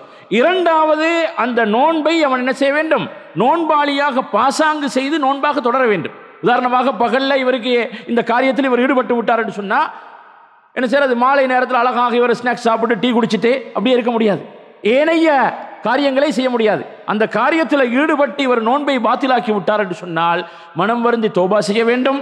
இரண்டாவது அம்சம், அந்த நோன்பை அவரே மகரிப் வரைக்கும் தொடர வேண்டும். மூன்றாவது, அந்த நாள் தினத்து நோன்பை கலா செய்ய வேண்டும். அந்த நாள் தினத்து நோன்பை அவர் கண்டிப்பாக கலா செய்ய வேண்டும். நான்காவது, அதற்கு பரிகாரமாக, குற்ற பரிகாரமாக மிகப்பெரிய ஒரு கஃபாரா அவர் நிறைவேற்ற வேண்டும். ஒரு அடிமை உரிமை விட வேண்டும். அதற்கு வசதி இல்லாது போனால் தொடராக 60 நாட்கள், 2 மாதங்கள், ஷஹரைனி முத்ததாபியின், இடைவிடாமல் 2 மாதங்கள் நோன்பு நோக்க வேண்டும். அப்போ அதில் இடையில பெருநாள் வந்தது, இடையில் அவருக்கு திடீரென நோய் வந்ததுன்னு சொன்னால் அதுக்கு அவருக்கு எக்ஸ்கியூஸ் இருக்குது, மன்னிப்பு இருக்குது. அப்படி இல்லாமல் ஒரு 40 நாள் நோன்பு நோட்டுட்டு ஒரு வாரம் பிரேக் எடுப்ப வேண்டியவரே நினைச்சாருன்னு சொன்னால் திரும்ப ரீஸ்டார்ட் பண்ணணும், திரும்ப ஒன்றிலிருந்து ஆரம்பிக்கணும். அதனால் தான் அல்லாஹு தாலாவுடைய அவனுடைய கருணையும் அன்பும் எவ்வளோ விசாலமானதாக இருக்கின்றதோ அதே போன்று அவனுடைய தண்டனையும் வலிமை மிக்கதாக, கடுமையானதாக இருக்கும் என்பதை நாங்கள் விளங்கிக் கொள்ள வேண்டும். அப்போ ரமதானில் பகல் பொழுதில் ஒருவர் நோன்பை ஜிமாவின் மூலமாக, உடலுறவின் மூலமாக முறித்துக் கொண்டார் என்று சொன்னால் தௌபா செய்ய வேண்டும். அந்த நாள் தினத்தை அவர் கலா செய்ய வேண்டும். அந்த நோன்பை இரவு வரைக்கும் தொடர வேண்டும். அதே நேரத்திலே அதற்கு குற்றப்பரிகாரமாக என்ன செய்ய வேண்டும்? ஒரு அடிமை உரிமை விட வேண்டும். அதற்கு முடியாது போனால் 2 மாதங்கள் தொடர்ந்து நோம்பிடிக்க வேண்டும். அதற்கு முடியாது போனால் 60 ஏழைகளுக்கு உணவளிக்க வேண்டும். அது சம்பந்தமாக ஒரு ஹதீஸ் அங்கே சொல்லப்பட்டிருக்கின்றது. அதை உங்களுக்கு பார்த்துக் கொள்ளலாம். நேரத்தின் சுருக்கத்தின் காரணமாக அதை நாங்கள் விட்டு விடுகின்றோம். நபியிடத்திலே இப்படியாக ஒரு நபித்தோழர் வந்து அந்த காரியத்தை முறைப்பட்ட நேரத்திலே நபி ஸல்லல்லாஹு அலைஹி வஸல்லம் அவர்களுக்கு வழிகாட்டிய முறை அந்த ஹதீஸிலே கடைசியில் வருகின்றது. என்ன செய்யறது? அவருக்கு எதுவும் கிடையாது, அடிமை உரிமை விடுவதற்கும் வசதி இல்லை, நோம்பு பிடிப்பதற்கு சக்தி இல்லை, அதே நேரத்தில் 60 ஏழைக்கு உணவளிப்பதற்கான பொருளாதார வசதியும் இல்லை. அப்போ நபி அவங்க என்ன செய்கிறாங்க? அப்படியே இருக்கிற நேரத்தில் அங்கே நபி இடத்தில் ஒரு சதக்கா எடுத்து வரப்படுகின்றது, பேரித்தம்பழங்கள். இதை கொண்டு போய் நீங்கள் சதக்கா கொடுங்க. அப்போ கேட்குறாங்க, ஆலா அஃப்தர மின்னா, எங்களை விடவும் வறியவர்களுக்காக கொடுக்க சொல்றீங்க? இந்த மதீனாவுடைய 2 மலைகளுக்கு இடையிலே எங்களை விட வறியவர்கள் யாருமே இல்லை. அப்போ நபி அவங்க சிரிச்சு கொண்டு அப்படியே அவரோட மடியில் தட்டி விட்டாரு, அந்த பேரித்தம்பழக்குள்ளைய நீ சாப்பிட்டு உன குடும்பத்தை கொடு. பாருங்க சோர்களே, இஸ்லாம் எவ்வளவு ஒரு எளிமையான இனிமையான மார்க்கம். அப்போ தன்னுடைய கஃபாராவை, தன்னுடைய குற்ற பரிகாரத்தை தன்னுடைய குடும்பத்துக்கே நிறைவேற்றும்படி அங்கே வழிகாட்டப்பட்டிருக்கின்றது. ஆகவே இதே நோன்பை முறிக்கக்கூடிய அடுத்த அம்சம். வேண்டுமென்றே வாந்தி எடுப்பது. ஒருவர் தான் சாப்பிட்ட உணவை அல்லது குடிபானத்தை குடலிலிருந்து வாய் வழியாக வேண்டுமென்றே வெளியேற்றினால் அவருடைய நோன்பு முறிந்துவிடும். ஆனால் அவரை அறியாமல் தானாக வாந்தி வறுமையானால் நோன்பு முறியாது. நபி ஸல்லல்லாஹு அலைஹி வஸல்லம் அவர்கள் யாருக்கு வாந்தி தானாக வந்ததோ அவர் மீது நோன்பு கலா செய்ய அவசியமில்லை. யார் வேண்டுமென்றே வாந்தி எடுப்பாரோ அவர் நோன்பை கலா செய்யட்டும். நபி ஸல்லல்லாஹு அலைஹி வஸல்லம் அவர்கள் கூறினார்கள், யாருக்கு வாந்தி தானாக வந்ததோ அவர் மீது நோன்பை கலா செய்ய அவசியமில்லை. யார் வேண்டுமென்றே வாந்தி எடுப்பாரோ அவர் நோன்பை கலா செய்யட்டும். மூன்றாவது அம்சம், வேணுமென்று ஒரு மனிதன் வாந்தி எடுக்கிறது. வேணுமென்று வாந்தி எடுக்க வேண்டிய ஒரு நிலை ஏற்பட்டால், விக்கல், இவருக்கு அந்த என்ன செய்கிறது, எப்படியாவது உள்ளே இருக்கக்கூடிய சாப்பாட்டை வெளியே அனுப்பணும் என்று சொல்லக்கூடிய நிர்பந்த நிலை ஏற்பட்டால் அவர் என்ன செய்வார்? நோன்பை முறித்தே அந்த வாந்தியை வெளியேற்றுவார். தன்னை மீறி வாந்தி வந்து விட்டது என்று சொன்னால் அந்த ஹதீஸிலே விளக்கம் சொல்லப்பட்டிருக்கின்றது. அதனால் அவருடைய நோன்புக்கு எந்த பாதிப்பும் ஏற்படாது. ஆனால் அந்த வந்த வாந்தியுடைய எல்லா பகுதிகளையும் துப்பி முழுமையாக வெளியேற்றிவிட்டு வாயை சுத்தப்படுத்திக் கொள்ள வேண்டும். அந்த வாந்தியாக வந்ததில் ஏதாவது ஒரு பகுதி மீண்டும் உடலுக்குள்ளே சென்றால் அவருடைய நோன்பு முறிந்துவிடும் என்பதையும் கவனித்துக் கொள்ள வேண்டும். 4வது ஹிஜாமா, ரத்தம் குத்தி எடுப்பது. அதாவது நரம்புகள் அல்லாமல் தோலிலிருந்து இரத்தத்தை வெளியேற்றுவது ஹிஜாமா எனப்படும். ஒருவர் நோன்பு நோற்ற நிலையில் ஹிஜாமா செய்தால் அவருடைய நோன்பு முறிந்துவிடும். ரத்தம் குத்தி எடுத்தவரும் எடுக்கப்பட்டவரும் நோன்பை முறித்து விடுவார் என்று நபி ஸல்லல்லாஹு அலைஹி வஸல்லம் அவர்கள் கூறினார்கள். ஒருவர் வாயினால் உறிஞ்சாமல் ஒரு கருவியினால் ஒருவருக்கு ரத்தம் குத்தி எடுத்தால் அப்பொழுது எடுத்தவருடைய நோன்பு முறியாது. யாரின் உடலிலிருந்து ரத்தம் வெளியேற்றப்பட்டதோ அவருடைய நோன்புதான் முறிந்துவிடும். அல்லாஹ் மிக அறிந்தவன். ரத்தம் குத்தி எடுப்பதற்கு உள்ள சட்டம்தான் இரத்த தானம் செய்வதற்கும். ஆகவே இரத்த தானம் செய்வதற்காக நரம்புகளில் இருந்து ஒருவர் ரத்தம் எடுத்தாலும் அவருடைய நோன்பு வீணாகிவிடும். ஒருவருக்கு காயத்திலிருந்து ரத்தம் வெளியேறிவிட்டால் அல்லது பல் கலட்டப்பட்டால் அல்லது மூக்கு உடைந்ததால் ரத்தம் வெளியேறினால் அது நோன்பை பாதிக்காது. ஏனெனில் இது ஹிஜாமா அல்ல, இன்னும் ஹிஜாமாவை போன்றதும் அல்ல. ஹிஜாமா என்று சொல்லக்கூடிய இரத்தம் குத்தி எடுப்பதன் மூலமாகவும் நோன்பு முறிந்துவிடும். இதை நபி ஸல்லல்லாஹு அலைஹி வஸல்லம் அவர்கள் சொன்னார்கள், அஃப்தர் அல் ஹாஜிம் வல் மஹ்ஜூம். அந்த இரத்தம் குத்தி எடுக்கக்கூடியவனுடைய நோன்பும் குத்தி எடுக்கப்பட்டவனுடைய நோன்பும் முறிந்துவிடும். ஏன்னா அந்த பழங்காலத்தில் வந்து வாயை வைத்து உறிந்து தான் எடுப்பார்கள். அந்த முறையில் எடுத்தால் அவருடைய உடம்புக்குள்ளேயும் அந்த ஹிஜாமா செய்யக்கூடியவர் செய்யப்படக்கூடியவர் இருவருக்கும் அந்த நோன்புக்கு பாதிப்பு ஏற்படும். அப்படி இல்லாமல் ஏதாவது கருவியை வைத்து அதை இன்றைக்கு இருக்கக்கூடிய நவீன முறைகள் எடுத்தாங்கன்னு சொன்னால் அந்த ஹிஜாமா செய்யப்பட்டவருடைய நோன்பு தான் முறியும். அப்போ இதில் இருந்து என்ன விளங்குகின்றது என்று சொன்னால், பெரிய அளவிலே உடம்பில் இருந்து இரத்தம் வெளியாகி விட்டது என்று சொன்னால் நோன்பு முறிந்துவிடும். இப்போ இதில் உள்ளதா இரத்த தானம் செய்கிறது. அப்படியான பிளட் டொனேட் பண்ண வேண்டிய நிலை ஏற்பட்டது என்று சொன்னால் இரவு நேரங்களிலே அதை செய்து கொள்ள வேண்டியது. ஆனால் நிர்பந்த நேரத்தில் யாருமே இல்லை. ஏற்கனவே சொன்னதை போன்று ஒரு நோயாளி உயிரோடு போராடி கொண்டிருக்கிறாரே, இப்போ நான் ஒருத்தர் தான் இருக்கிறேன் அவருக்கு இரத்தம் கொடுக்கிறதுக்கே, அப்போ நான் என்ன செய்யணும்? கண்டிப்பாக என்னுடைய நோன்பை முறித்து அந்த நோயாளிக்கு இரத்தத்தை கொடுத்து அவருடைய உயிரை பாதுகாத்தே நான் இந்த நோன்பை கலா செய்து கொள்ளலாம். இதான் அதனுடைய சுருக்கமாக இருக்கின்றது. 5வது மாதவிடாய் இன்னும் பிரசவ உதிரப்போக்கு. ஒரு பெண் தனது மாதவிடாய் இரத்தத்தை அல்லது பிரசவ உதிரப்போக்கை பார்த்துவிட்டால் அவளுடைய நோன்பு முறிந்துவிடும். அவள் அந்த நோன்புகளை கலா நிறைவேற்ற வேண்டும். நபி ஸல்லல்லாஹு அலைஹி வஸல்லம் அவர்கள் கூறினார்கள், பெண்ணுக்கு மாதவிடாய் வந்துவிட்டால் அவள் தொழாமல் நோன்பு வைக்காமல் இருப்பதில்லையா? 6வது நோன்பை விடுகிறேன் என்று மனதில் எண்ணம் வைப்பது. நோன்பு திறப்பதற்குரிய நேரம் வருவதற்கு முன்னர் ஒருவர் தனது மனதில் நான் நோன்பை விடுவதாக எண்ணிவிட்டால் அவருடைய நோன்பு முறிந்துவிடும். அவர் நோன்பை முறிக்கக்கூடிய காரியத்தை செயலால் செய்யவில்லை என்றாலும் சரி, ஏனெனில் நிய்யத் எண்ணம் என்பது நோன்பின் 2 ருக்குனுகளில் ஒன்றாகும். ஆகவே யார் நோன்பை விட வேண்டும் என்ற நாட்டத்தில் வேண்டுமென்றே தனது நிய்யத்தை முறித்து விடுவாரோ அவருடைய நோன்பும் முறிந்துவிடும். 7வது மதம் மாறுவது. நோன்பாளி ஒருவர் இஸ்லாமிய மார்க்கத்தை விட்டு வெளியேறிவிட்டால் அவருடைய நோன்பு முறிந்துவிடும். ஏனெனில் மதம் மாறுவது வணக்க வழிபாடுகளுக்கு முரணானதாகும். அவர் மீண்டும் இஸ்லாமிய மார்க்கத்தை ஏற்றுக்கொண்டால் அந்த நோன்பை அவர் கலா நிறைவேற்ற வேண்டும் என்று அல்லாஹ் கூறுகிறான். நபியே, நீர் நினைவைத்தால் உமது அமல்கள் நிச்சயமாக அழிந்துவிடும். அல் குர்ஆன் 39வது வசனம், அத்தியாயம் 65வது வசனம். 5வது 6வது 7வது காரியங்கள், நோன்பை முறிக்கக்கூடிய காரியங்களே மாதவிடாய் ஏற்படுவது, பிரசவ உதிரப்போக்கு ஏற்படுவது, அதை நாங்கள் பார்த்திருக்கின்றோம். 6வது அம்சம் தான் நோன்பை விடுகின்றேன் என்ற ஒரு மனிதன் மனதினால் எண்ணம் வைப்பது. அது எந்த இபாதத்தாக இருந்தாலும் சரி, தொழுகையில் இருந்து கொண்டு தொழுகையை நான் முறித்து விடுகின்றேன் என்று எண்ணம் கொண்டால் அந்த தொழுகை பாத்திலாகிவிடும். இப்போ இன்னமல் அமாலு பின்னியாத், செயல்கள் அனைத்தும் எண்ணங்களை பொறுத்திருக்கின்றதே. ஆகவே நோன்பை சும்மா நினைக்கிறார், இன்றைய கொஞ்சம் நோன்பை அப்படி அல்ல, உறுதியாக நினைக்கிறார். நோன்பு சிரமமாக இருக்கின்றது என்று தோண்டினா மாத்திரமல்ல, இந்த நோன்பை விட்டுடுவோம், இனி இந்த நோன்பை தொடர முடியாது, எனக்கே தேவையில்லை என்று நினைச்சால் அவருடைய நோன்பு முறிந்துவிடும். அவர் எதையும் நோன்பை முறிக்கக்கூடிய ஏனைய காரியங்கள், உண்ணல் பருகல் போன்ற விடயங்களை செய்யாது போனாலும் அவருடைய நோன்பு முறிந்துவிடும். அடுத்தது மதம் மாறுவது. ஒரு மனிதர் அல்லாஹ் பாதுகாக்க முர்த்ததாகி விட்டார் என்று சொன்னால் அவருடைய அமல் பாத்திலாகி விடுகின்றது. அவருடைய எண்ணம் அங்கே நியத் அவருக்கு இல்லாமல் போய்விடுகின்றது, அவருடைய நோன்பு முறிந்து விடுகின்றது. ஏற்கனவே சொன்னதை போன்றே இந்த முன்னால் சொல்லப்பட்ட அம்சங்களின் மூலமாக ஒரு மனிதனுடைய நோன்பு முறிவதற்கு சில நிபந்தனைகள் அங்கே சொல்லப்பட்டிருக்கின்றது. இங்கே குறிக்கப்படாவிட்டாலும் அது ஆக முக்கியமான பாயிண்ட். அதிலே முதலாவது நிபந்தனை சகோதரர்களே, இந்த அம்சம் என்னுடைய நோன்பை முறிக்கும் என்பதை அவன் அறிந்திருக்க வேண்டும். இது விசேஷமாக யாருக்கு தேவைப்படும் என்று சொன்னால், ஒருத்தர் புதிதாக இஸ்லாத்துக்கு வருகின்றார். ரமதானுடைய நோன்புக்கு ஓரிரு நாட்களுக்கு முன்னால் ஒரு சகோதரர் இஸ்லாத்துக்கு வருகின்றார், மாற்று மதத்தவர். அவர் இஸ்லாத்துக்கு வந்ததும் அவருடைய இந்து மதத்திலேயோ அல்லது பௌத்த மதத்திலேயோ விரதம் என்று அவங்க வச்சிருக்கிறாங்க. விரதம் என்று சொன்னால் அவங்க சில குறிப்பிட்ட உணவுகளை சாப்பிடக்கூடாது, அவர்களுக்கு ஸ்வீட் சாப்பிடலாம், இன்னும் சில சாப்பாடுகளை சாப்பிடலாம்னு நினைச்சு வச்சிருக்காங்க. அல்லது பானங்களை உட்கொள்ளலாம், அவர்களுக்கு உணவைத்தான் சாப்பிட முடியாது. இப்போ இந்த நிலையில் இவர் ரமதானுடைய நோன்பை அடைகின்றார். இவருக்கு யாரும் சட்டத்தை சொல்லிக் கொடுக்கவில்லை. இவர் என்ன செய்கிறாரு? ஒரு 4-5 நாட்கள் நோன்பு நோட்டிருக்கிறாரே, அவருடைய மதத்திலே விரதம் இருப்பதை போன்று நோன்பு நோட்டிருக்கிறார். இவருடைய நோன்புக்கு பாதிப்பு இருக்குதா? பாதிப்பு இல்லை. ஒரு 5 நாளைக்கு பின்னாடி ஒரு முஸ்லீம் சகோதரர் கண்டே அவர் சாப்பிட்டு கொண்டிருக்கிறப்ப சொல்லாரு, என்னப்பா இல்லை நான் விரதம் இருக்கின்றேன், இல்லை எங்களுடைய விரதம் நாங்கள் நோன்பு நோட்பதுன்னு சொன்னால் இதுதான் என்று சொல்லி அவருக்கு சட்டம் சொல்லிக் கொடுக்கப்படுகின்றது. ஆகவே தெரியாமல் ஒரு மனிதன் நோன்பை முறிக்கக்கூடிய காரியத்தை செய்திருந்தால் அவனுக்கே அந்த நோன்புக்கு பாதிப்பு கிடையாது. அதே போன்று மறதியாக, ஏற்கனவே சொன்னதை போன்றே ஒரு மனிதன் மறதியாக சாப்பிட்டு விட்டான், குடித்து விட்டான், அதுக்கு நடைமுறை உதாரணம் நாங்கள் அடிக்கடி சொல்லி இருக்கின்றோம். எங்களுடைய நாடுகளிலே மாற்று மதத்தவர்களோட கலந்து அரச அதாவது வேலை தலங்களிலே தொழில் புரியக்கூடியவர்கள், அவர்களுடைய ரொட்டேஷன் லைஃப், காலையில் அவர்கள் வேலைக்கு போய் உட்காருவாங்க. அவங்க ஒரு பிரேக் டைமில் அவங்களோட ஒவ்வொருத்தரோட டேபிளில் ஒரு சாண்ட்விச்சையும் ஒரு டீயையும் கொண்டு வந்து வைப்பாங்க. இவரும் வளமை போன்று நோன்பாளியாக இருக்கிறாரே, எல்லா பேரும் பக்கத்தில் உள்ள எல்லா பேருமே இந்து மத சகோதரர்கள், அவங்க எல்லாரும் சாப்பிட்டு குடிச்சு கொண்டு இருக்கிறாங்க. இவரும் ஒரு சாண்ட்விச் எடுத்து ஒரு கடி கடிச்சிட்டு பிளேன் டீ எடுத்து ஒரு குடி குடிக்கிறாரு. பக்கத்தில் தூரத்தில் இருக்கக்கூடிய ஒரு இந்து சகோதரர் சொல்றாரு, ஐயா நீங்கள் விரதம் அல்லவா? அப்பதான் ஞாபகம் இருக்குது, ஆமா இன்னைக்கு நோன்பு அல்லவா. இப்போ இந்த ஹதீஸ் இவருக்கு தெரிந்திருந்தால் நபி அவங்க சொல்றாங்க, உங்களில் யாராவது மறந்து சாப்பிட்டால் குடித்தால் அவர் நோன்பை தொடரட்டும்.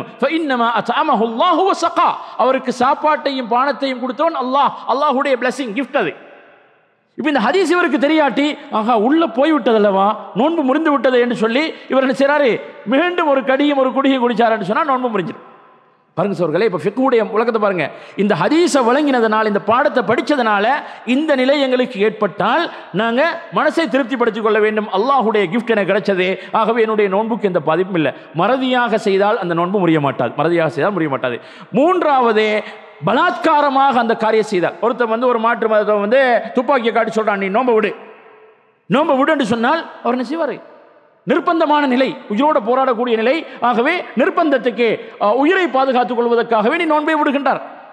ஷிர்க்குடைய வார்த்தையை சொல்லலாமே, குர்ஆனில் அல்லாஹ் தஆலா சொல்லுகின்றானே, ஷிர்க்குடைய வார்த்தையை கூட சொல்ல. நபியை திட்டிய சம்பவம் வருகின்றதா இல்லையா உஸாமா ரலியல்லாஹு தஆலா அவர்களுடைய சம்பவத்தில்? ஆகவே இல்லா மன் உக்ரிஹ வ கல்புஹு முத்மஇன்னும் பில் ஈமான், யார் வலுக்கட்டாயப்படுத்தப்படுகின்றார்களோ அவர்களுக்கு குற்றம் கிடையாது. அவருடைய உள்ளத்தில் ஈமான் வியாபித்து இடம் பிடித்திருக்கும் காலமெல்லாம் ஷிர்க்குடைய வார்த்தையை சொன்னாலும், நபியை ஏசினாலும், அல்லாஹுவை ஏசினாலும் அவருடைய ஈமானுக்கு இந்த பாதிப்பு ஏற்படாது என்றிருந்தால், வணக்க வழிபாடுகளில் அதற்கு ஏராளமாக இடம் இருக்கின்றது.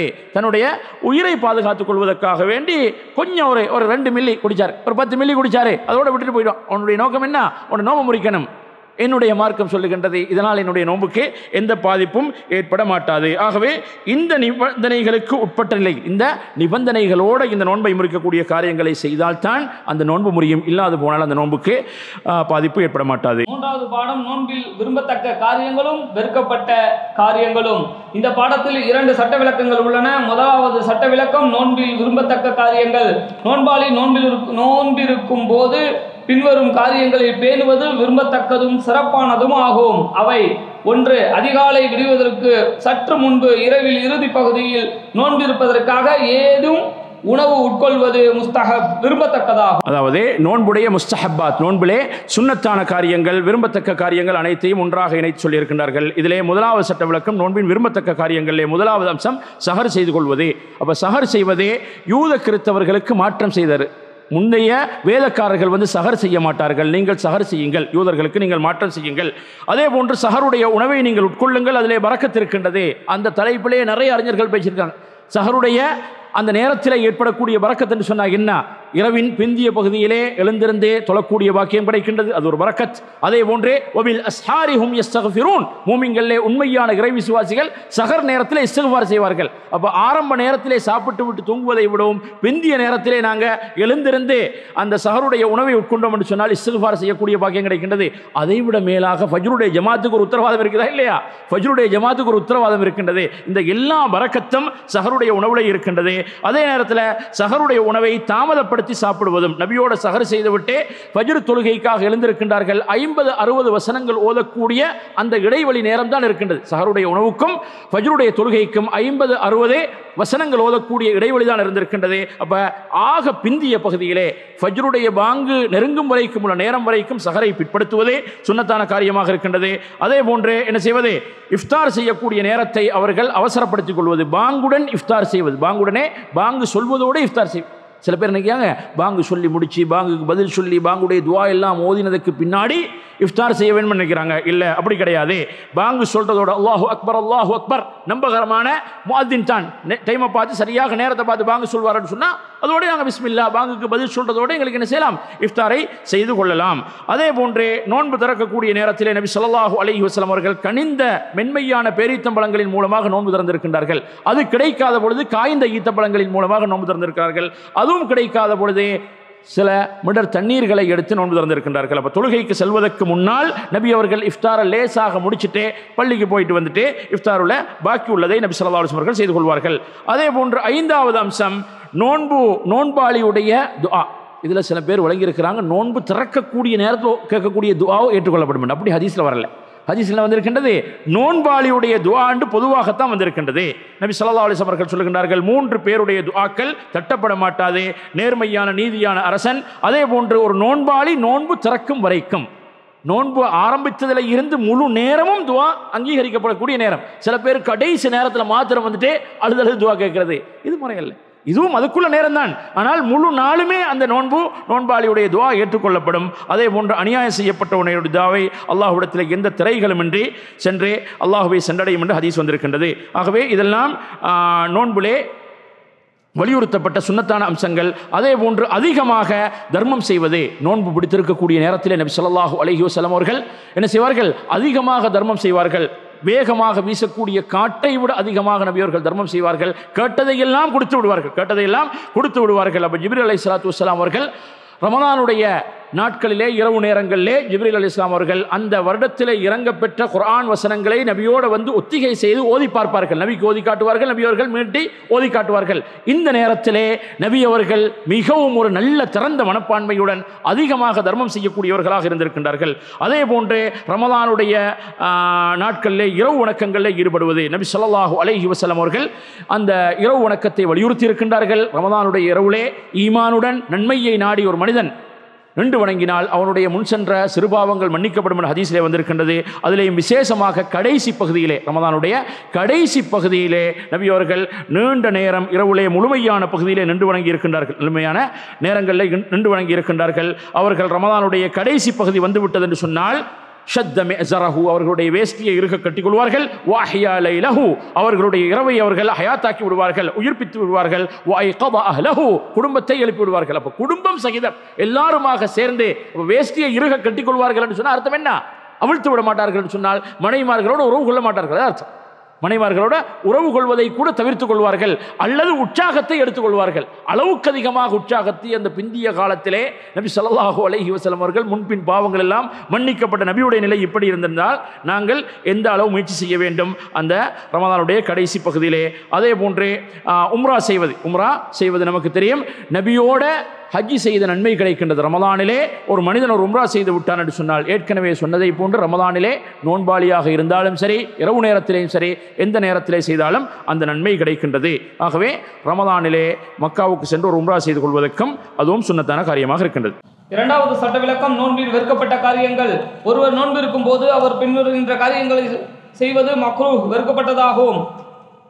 அதனால் அவருடைய நோன்பின் நற்கூலி குறைந்துவிடும். சில நேரம் இதனால் நோன்பு முறிகின்ற நிலையும் உருவாகலாம்.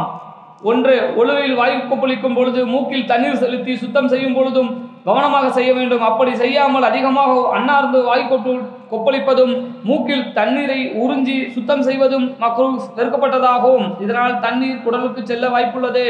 நோன்பில் வெறுக்கப்பட்ட காரியங்கள், மக்ரூஹான வெறுக்கப்பட்ட காரியங்களிலே நபி ஸல்லல்லாஹு அலைஹி வஸல்லம் அவர்கள் சொன்னார்கள், நீங்கள் உது செய்யக்கூடிய நேரத்திலே நாசிக்கு தண்ணீர் செலுத்துவதிலும் வாயு கொப்பளிப்பதிலும் கடப்பு செய்யுங்கள். அப்போ கொஞ்சம் அதிகமாக செய்யுங்கள். இல்லா அன் தகூன ஸாயிமா, நீங்கள் நோன்பாளியாக இருந்தால் நாசிக்கு தண்ணீர் செலுத்துவதனால் மூக்கு வழியாக உடம்புக்குள்ளே தண்ணீர் சென்று விட்டால் நோன்பு முடிந்துவிடும். அதிலே பகல் நேரங்களில், ரமலானில் நோன்பு பொதுவாக எந்த நோன்பாக இருந்தாலும் நோன்பிலே பகல் நேரங்களிலே நாங்கள் உது செய்யக்கூடிய நேரத்தில் அதில் கவனமாக இருக்க வேண்டும். இரண்டாவது, அதிக உணர்ச்சி ஏற்படுகின்றவர், உணர்ச்சிகளை அடக்க முடியாதவர் தனது மனைவிக்கு முத்தம் கொடுப்பது அல்லது மனைவியுடன் விளையாடுவது வெறுக்கத்தக்கதாகும். இவ்வாறு செய்யும் போது அவரது உணர்ச்சிகள் தூண்டப்படலாம். அது அவரை உடல் உறவுக்கு அல்லது விந்து வெளியேறுகின்ற நிலைக்கு தள்ளிவிடலாம். யார் ஒருவர் தனது உணர்ச்சிகளை அடக்குவதற்கு வலிமை பெற்றுள்ளாரோ அவருக்கு இந்த செயல் வெறுக்கப்பட்டது அல்ல. அதாவது நோன்பை, அதாவது ஜிமா என்று சொல்லக்கூடிய அதாவது ஜிமாவை தூண்டக்கூடிய அம்சங்கள், முத்தம் கொடுத்தல், அதே போன்றே கட்டி அணைத்தல், இது போன்ற காரியங்களிலே ஒரு மனிதன் தவிர்த்து கொள்ள வேண்டும். அது ஒவ்வொருத்தர் வித்தியாசமாகும். நபி ஸல்லல்லாஹு அலைஹி வஸல்லம் அவர்கள் என்ன செய்திருக்கின்றார்கள்? தன்னுடைய மனைவிமார்களை கட்டி அணைத்திருக்கின்றார்கள், முத்தம் கொடுத்திருக்கின்றார்கள். ஆனால் ஆயிஷா ரலியல்லாஹு தஆலா அன்ஹா அவர்கள் சொல்கின்றார்கள், வகான அம்லககும் லிஅர்பிஹ். சுப்ஹானல்லாஹ், நபி அவர்கள் தன்னுடைய உணர்ச்சியை கட்டுப்படுத்தி கூடியவர்களாக இருந்திருக்கின்றார்கள். ஆகவே அந்த நிலையில் ஒரு மனிதர் இருந்தால், அதை தாண்டி செல்ல மாட்டார் என்ற நிலைக்கு இருந்தால் அவரே அதை செய்யலாம். இல்லாத பொழுது அதை தவிர்த்து கொள்ள வேண்டும். இல்லை என்று சொன்னால் அந்த எல்லையை தாண்டி போய்விடுவார். அதில் சில சுவாரஸ்யமான செய்தியெல்லாம் இருக்குது, நேரம் போதாது, அதனுடைய விளக்கங்களை பின்னால் சொல்லலாம். விசேஷமாக ரமலானுடைய இறுதி பகுதிகளில் விடுமுறை செல்லக்கூடியவர்களை கொஞ்சம் கவனமாக இருக்கிற பெச்சுலஸுக்கு. ஓகே. மூன்றாவது, சளியை முழுங்குவது வெறுக்கப்பட்ட செயலாகும். இவ்வாறு முழுங்குவது அதை குடலுக்குள் சேர்த்துவிடும். அத்துடன் அது ஒரு அருவருக்கத்தக்க செயலாகவும் கெடுதியை ஏற்படுத்துகின்ற செயலாகவும் இருக்கின்றது. நான்காவது, அவசியமில்லாமல் உணவை சுவைத்து பார்ப்பது வெறுக்கப்பட்ட செயலாகும். சமையல்காரராக இருப்பவருக்கு அவசியம் ஏற்படாமல் மிக சிறிதளவு சுவைத்து பார்ப்பது கூடும். ஆனால் தான் சுவைக்கின்ற பொருள் தொண்டை வரை சென்று விடாமல் மிக கவனமாக இருக்க வேண்டும். பிறகு உடனே வாயை சுத்தப்படுத்தி விட வேண்டும். அவசியம் இல்லாமல் உணவை சுவைத்து பார்ப்பது. அப்போ ரமதானுடைய பகல் நேரங்களில் உணவை உடம்புக்குள்ளே செல்லாதபடி சுவைத்து பார்ப்பதில் குற்றம் கிடையாது. அப்படி சட்டம் இல்லை என்று சொன்னால் நம்ம எதை சாப்பிட்றது? ரமதானுடைய நாட்களில் நோன்பு இஃப்தாருடைய உணவு எல்லாமே உப்பு இல்லாமல் தான் வரும் பெரும்பாலும், அல்லது உப்பு அதிகமாக இருக்கும். அப்போ லெவலாக வருதுன்னா அர்த்தம் என்ன? அங்கே செஃப்மார்கள் குக்மார்கள்லாம் அது செய்கிறாங்க, மார்க்கத்தில் அனுமதிக்கப்பட்டிருக்கின்றது. அதனால் பெண்கள் யாரும் இதில் சங்கடப்பட வேண்டிய அவசியம் கிடையாது. அளவாக என்ன செய்யலாம், உங்களுக்கு உப்பையோ உரப்பையோ இனிப்பையோ உங்களுக்கு டெஸ்ட் பண்ணி பார்க்குறதுல எந்த பிரச்சனையும் கிடையாது. உடம்புக்குள்ளே செல்லாத வகையிலே அதை செய்து கொண்டால் ஓகே. அப்படி இல்லாமல் தேவையில்லாமல் இந்த காரியங்கள் ஒரு மனிதன் ஈடுபடக்கூடாது.